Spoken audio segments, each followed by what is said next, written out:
pandemic force you to reevaluate your career or stress levels? Perhaps you loved working from home and the flexibility it offered. Perhaps time away from the workplace helped you understand your values and what you wanted from your job. Or perhaps you decided you needed a complete 180 into a new career or business. The COVID pandemic instilled in many of us an undeniable fear and anxiety around health and work. People were losing jobs, companies were going under, and employees didn't know if they would have a job by the end of the week. When lacking security in our role, productivity will inevitably suffer as a result of our basic needs not being met, making working to our maximum potential literally impossible. The start of 2021 saw what is known as the Great Resignation, where millions of people around the world resigned from their roles. This continued into 2022, where 50.5 million people in the USA alone resigned. I was part of this Great Resignation when I left my 16-year career in education to retrain as a career and leadership coach with the sole purpose of helping people find fulfillment and happiness in the workplace. During lockdown as a teacher, I loved working from home. The peace, the quiet, the flexibility, fitting in a coffee between lessons, seeing my family for lunch, and having a shower at break instead of at 5:30 in the morning was complete freedom for me, and I wanted this as my lifestyle. It also helped me realize what an introvert I am, and the noise of being around people all day drained my productivity levels. The pandemic helped me gain insights into what I wanted from my career and the conditions that I work best under. I am a prime example of how the pandemic forced millions to reimagine, reevaluate, and reflect on their career choices. The way that leaders handled COVID in the workplace and treated employees during this uncertain time greatly impacted their decisions to stay loyal or leave and seek alternative employment. Pay and conditions remains the #1 reason why people quit a job, but according to an article in Inc. magazine, the primary reason for mass resignation is burnout. Burnout is an occupational phenomenon caused by chronic unresolved stress and categorized by physical and mental exhaustion, increased negativity towards the role, and decreased productivity. Burnout cost the US economy in 2022 alone $350 million due to high turnover of staff, decreased productivity, and illness. The World Health Organization estimates the cost of burnout worldwide at $1 trillion annually. So what can we do? What can we do as individuals and leaders to reduce stress levels and help businesses back to ultimate productivity? The answer is to prioritize wellness. And by prioritize, I mean invest in it. Whether we invest time, money, or resources, it needs to move to the top of every workplace's list, because without dedicated, motivated, and healthy employees, a company will never bring in optimum profit. The issue arises, however, when it comes to responsibility. Who is responsible for this prioritization? Is it up to companies to provide training, wellness initiatives, and promote healthy living within the workplace, or the individual? What good is a free yoga class and some detox water if an employee is turning up for work grieving a family member? What good is a team building activity to reduce stress if an employee is suffering from depression? What good is some free counselling sessions if an employee will not admit they have a mental health problem? And what good is providing healthy food in the canteen if an employee is suffering from an eating disorder? What I propose to you today is it's a dual responsibility, and without dual action, there will always be more work to do. We could be the most healthy individual in the world with a great support network, healthy habits, and good health, but an excessive workload, toxic boss, and negative work culture will cause serious health issues if not addressed. Similarly, we could have the best workplace in the world, where we're valued and challenged, given autonomy to do our job, and supported. But it will not matter if we struggle to sleep each night, crippled with anxiety. So, here are 3 things each party can do to see a productivity peak in employees.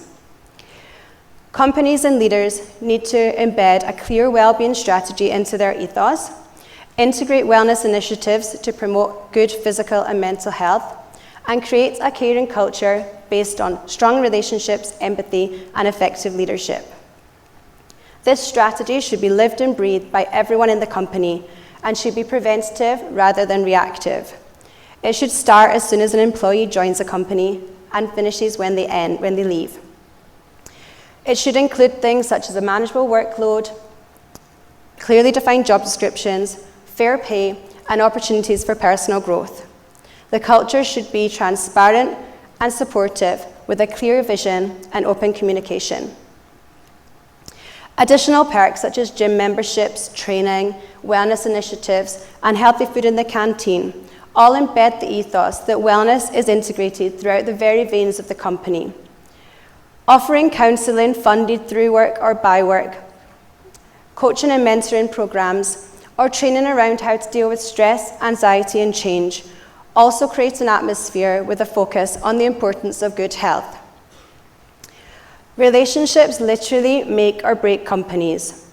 Toxic teams, leaders, and cultures can drive out the most efficient workers, and effective leaders can play their role in the retention of high-quality talent. Companies must value and support employees with a focus on people first and then profit.